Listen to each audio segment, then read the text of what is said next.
Hello, this is Mark Tooley, president of the Institute on Religion and Democracy in Washington, D.C., with the pleasure today of interviewing the author of a very interesting looking new book called The Old Faith in a New Nation, American Protestants and the Christian Past, with Paul Gutacker, if I'm pronouncing your last name correctly, Paul, at Baylor University and director of the Brazos Fellows, which is a fellowship for persons who have graduated, if I understand, and are preparing for the next stages of their vocation. But Paul, it's a delight to talk with you. Thanks so much, Mark, and thanks for having me on. I'm excited to talk about the book and appreciate what you're doing with the Providence Journal and all your other work. So it's a pleasure. Well, thank you. And so please tell us, what is this book about, The Old Faith in a New Nation? Yeah, so I started sort of this project because of both personal and intellectual questions I had. I grew up in evangelical Protestantism, and we really didn't talk much about Christian history, the history of the church. You know, it was sort of Jesus and the apostles, then Martin Luther maybe, and then kind of us, And so as I learned more about the history of the church, one of my questions was, why has this history, this sense of the story of the church, why was that not a big part of my tradition growing up? And then as I got into studying the history of evangelical Protestantism, first on the British side in the 18th century, and then on the American side in the 19th century, that pieced together some of that personal question, but I also realized that there was this stereotype in the scholarly literature on evangelicals, especially American evangelicals, that they didn't care at all about the past, right? That they were looking forward, looking to the frontier in the years where the nation was forming, the years of the Second Great Awakening, this birth of the sort of evangelical America as we know it, that it was just about the Bible, right? So we need the Bible alone. We don't need the dead European past, the old traditions.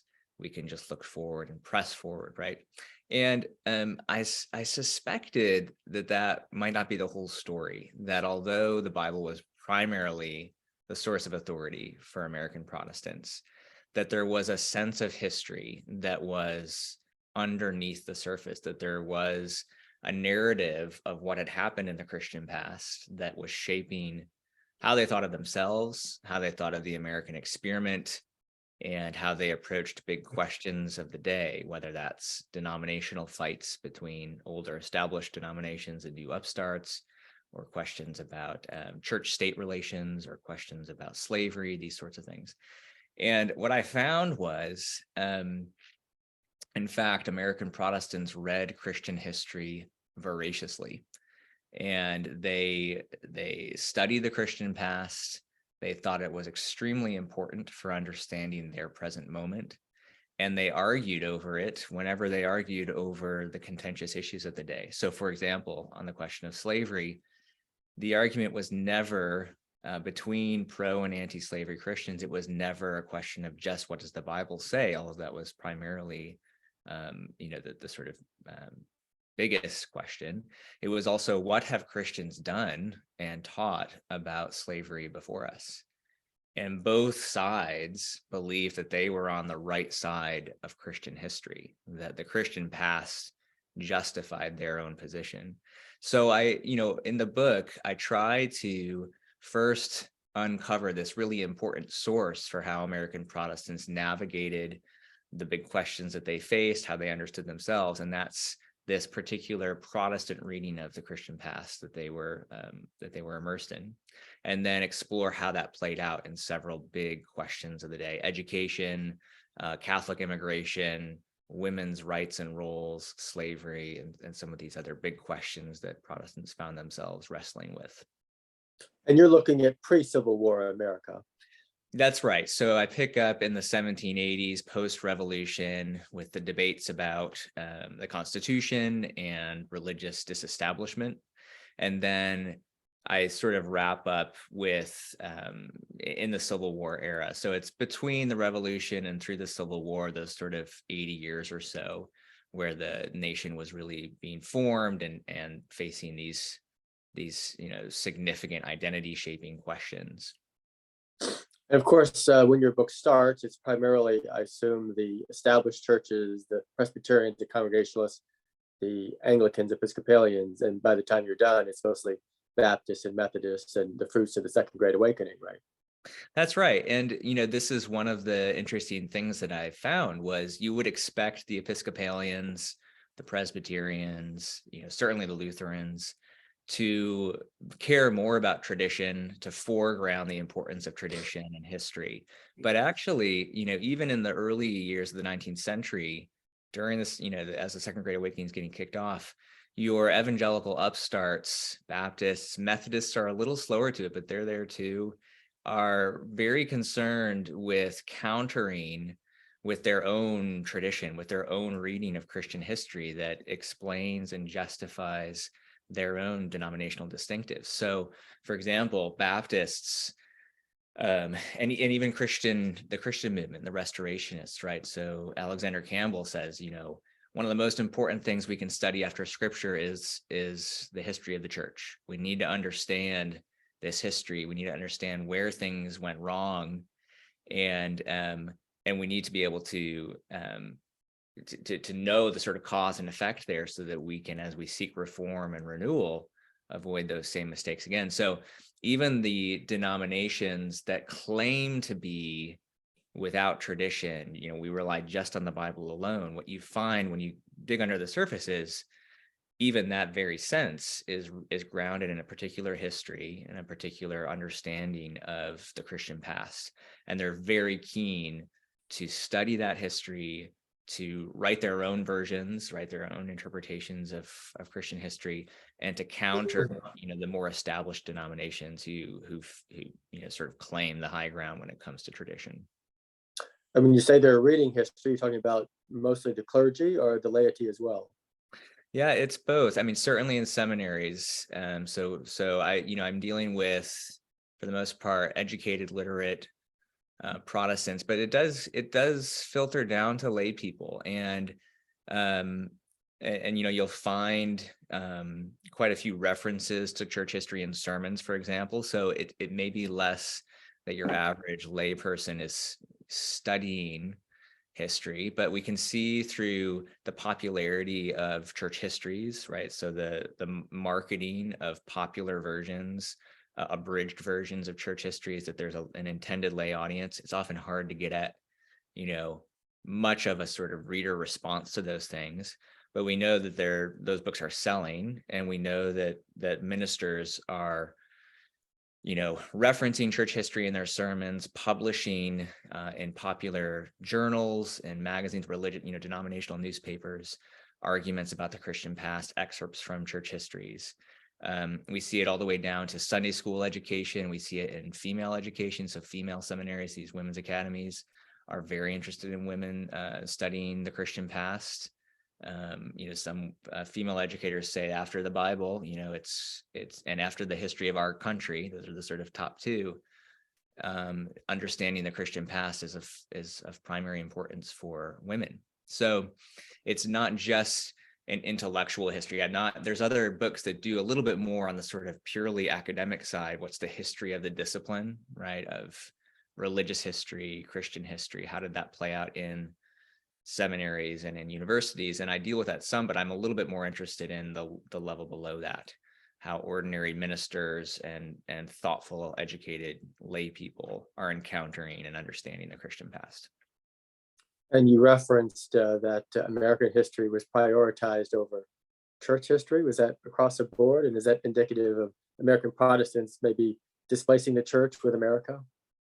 I think you can definitely see that, right? And the sense of American exceptionalism, that the United States has a special providential role in history, that itself is fed by how they understand the Christian past, right? So they'll often narrate Christian history as, the sort of pure apostolic church, the fall, into alliance between empire and church under Constantine, And then, the Reformation does a lot to undo some of those mistakes, but never went all the way. And it's finally in America with religious disestablishment, with religious freedom, that Protestantism and also apostolic Christianity can finally recover that sort of purity and the voluntarism that gives rise to sort of authentic faith and authentic conviction. So the importance of American history and yeah, I think we're in some ways replacing the church with the nation is in fact fed by how they understand what's happened over the last 1800 years of church history. And are there any significant differences among the Protestant traditions in terms of how they see history? Do Episcopalians have a demonstrably different view than Baptists, or is there kind of a consensus by the end of the 1850s? Yeah, it's a great question. There are some differences, of course, right? I mean, and this is true, all the more traditional established denominations think that there are aspects of Protestant confessionalism and ritual and these things that should be preserved and not just thrown out because you can't find it explicitly in the Bible or these sorts of things. But what they share in common is a very high degree of anti-Catholicism. So the general shape of the story of the history of the church is pretty widely shared among Protestants, and it's a story where apostolic Christianity is the real thing. Catholicism corrupts it, from the time of Constantine on, right, and the rise of the papacy, and then Luther and the Reformers, even Protestant groups that don't really like Luther's theology or Calvin's theology, they recognize this sort of undid that broke the hold of the corrupt Catholic Church.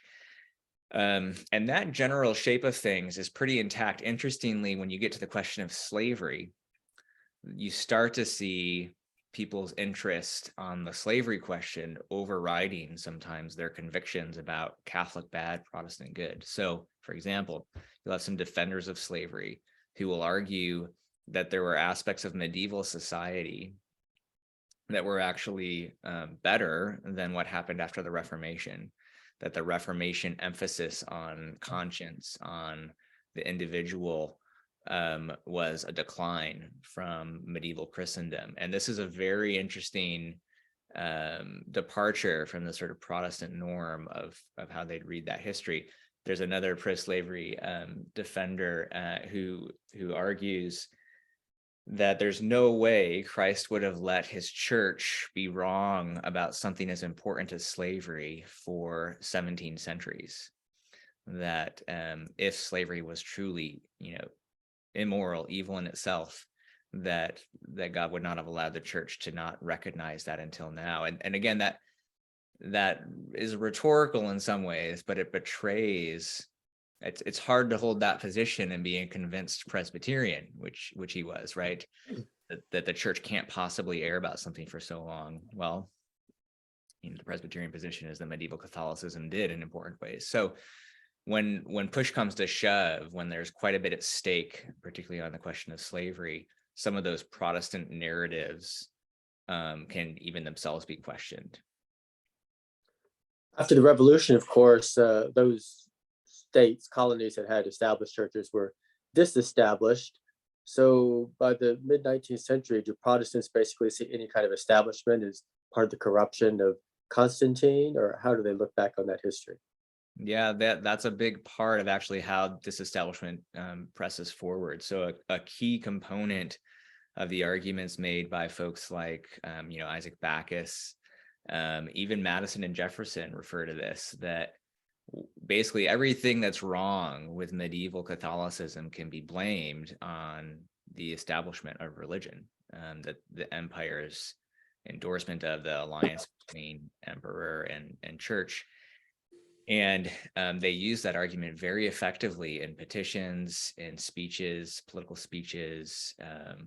And I think one of the reasons it's effective is that becomes it taps into this sense that something went so badly wrong under Catholicism, and it gives a kind of verifiability, right? It allows Bacchus and these other folks who are agitating for disestablishment to say, we can see what happens when church and state are allied.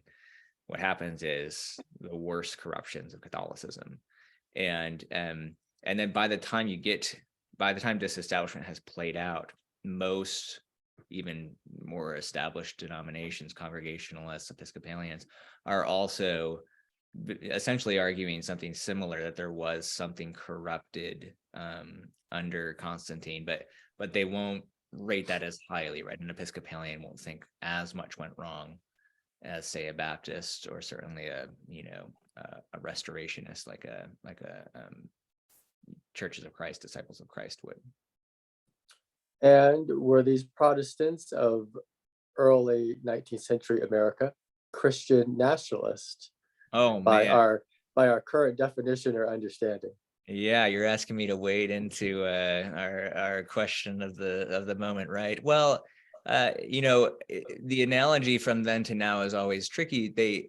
There certainly are some who believe that Christianity has a public role in shaping custom, law, culture. Mark Noll calls these custodial Protestants, right? They're ones who believe that the Bible has a lot to say about every area of society and social life. And then you have sectarian Protestants, who are especially early Methodists, early Baptists. They shift on this some. They think that that's misguided, that Scripture is solely about the individual and salvation, and that it's dangerous to think that you can see how Scripture speaks into every area of public life, and that you can, even these national organizations that aren't government organizations, but missionary organizations, the Bible Society, these things, the sectarian Protestants will get nervous about that, because it looks like a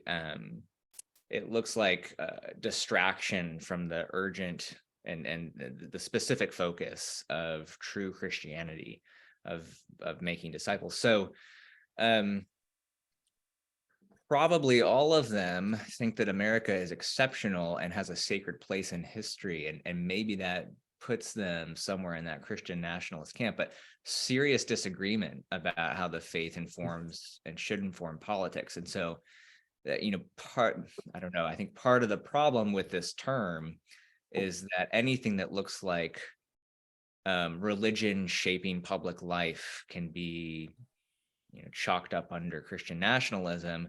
Folks who may